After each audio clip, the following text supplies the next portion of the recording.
আলোকদিয়া চরে আসছি। তো আমি এখানে শর্টকাট ছোট একটা ভিডিও করেছি। আপনারা দেখতে থাকুন। এত সুন্দর ন্যাচারাল পরিবেশে আমি ভিডিওটা করছি। বলার মতো নয়। এত সুন্দর একটা ওয়েদার, আ চারপাশে অনেক বাতাস এবং আকাশটা মেঘলা। এতক্ষণ প্রচন্ড রোদ ছিল। তো এখন হচ্ছে আ মেঘ মেঘের কারণে এত সুন্দর একটা ওয়েদার সৃষ্টি হয়েছে। আমার ক্যামেরাও এত সুন্দর আসছে না। আপনাদের যদি দেখাই চারপাশে শুধু মরুভূমির মতো। একেবারে অসাধারণ একটা ওয়েদার। এইবার আমরা দলবল সবাই মিলে আরিচা ঘাট থেকে ট্রলারে করে আলোকদিয়ার চরের উদ্দেশ্যে রওনা করলাম।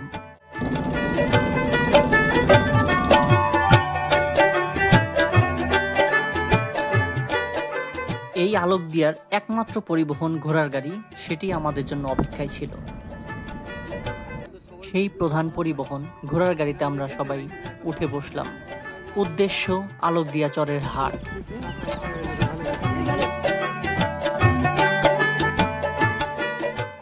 ঘোড়ার গাড়িতে করেই চলছে আমাদের পথ চলা। বালির মাঝখান দিয়ে রাস্তা, মাঝে মাঝে দুই একটা বাড়ি।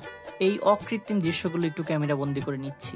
পরিবহন ঘোড়ার গাড়ি হলেও এখানে একটা ঘোড়ার গাড়ি আর একটা ঘোড়ার গাড়িকে ওভারটেক করার অপশন রয়েছে। এবার হাঁটা শুরু করেছি তো করেছি, চারপাশে শুধু বালি আর বালি, ফাঁকা মাঠ, রোদ, সব মিলিয়েই ছাতা মাথায় করে হেঁটে চলেছি।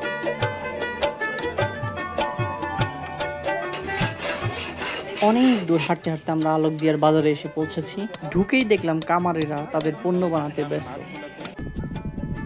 বাজারের ঠিক পাশেই মাঠে গরু, ভেড়া, ছাগল এরা ঘাস খাচ্ছে, আর কিছু পশু বড়ই গাছের নিচে তাদের ছায়া খুঁজে নিয়েছে।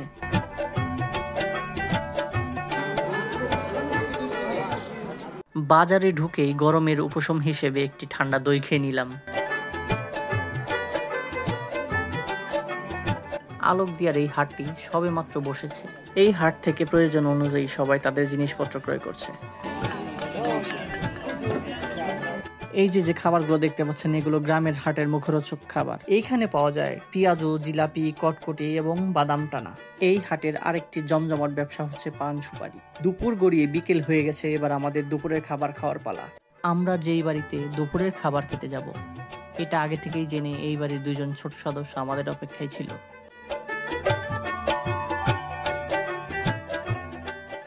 এই বাড়ির কাকা কাকির ভালোবাসা এখন চলছে খিচুড়ি পর্ব। এত যত্ন করে খাওয়াচ্ছেন, এই আন্তরিকতা শহরের ব্যস্ত জীবনে পাওয়া যায় না। যে ঘরে বসে আছি তার পেছনের দরজা দিয়ে তাকালেই দেখা যায় বাংলাদেশের সেই অপরূপ দৃশ্য, ফসলে ভরা মাঠ এবং প্রকৃতির সুগন্ধর বাতাস।